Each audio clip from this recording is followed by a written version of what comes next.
தமிழக துணை முதல்வர் பிறந்த நாளினை முன்னிட்டு கிருஷ்ணகிரி கிழக்கு மாவட்ட திமுக சார்பில் 1000 மாணவ மாணவிகளுக்கு கண் கண்ணாடிகளை சட்டமன்ற உறுப்பினர் மதியழகன் வழங்கி அனைவருக்கும் இனிப்புகளையும் வழங்கினார். கிருஷ்ணகிரி கிழக்கு மாவட்ட திமுக சார்பில் தமிழக துணை முதல்வர் உதயநிதி ஸ்டாலின் அவர்களின் 48வது பிறந்தநாள் விழாவினை முன்னிட்டு பல்வேறு நலத்திட்ட உதவிகள் வழங்கி உற்சாகமாக கொண்டாடப்பட்டது.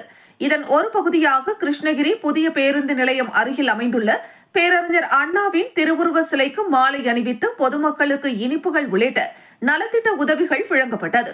தொடர்ந்து கிருஷ்ணகிரி புனித அன்னாள் மேல்நிலைப் பள்ளி மற்றும் ஆர்சி பாத்திமா உயர்நிலைப் பள்ளியில் படிக்கும் சுமார் 1000 மாணவ மாணவிகளுக்கு கண் கண்ணாடிகள் வழங்கும் விழா நடைபெற்றது.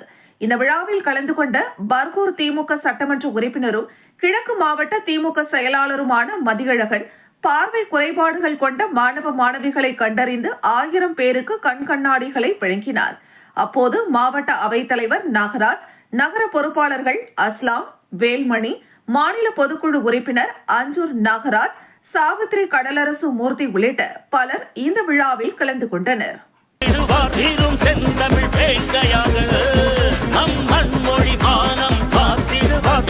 உரிமைகள் மீண்டிவர்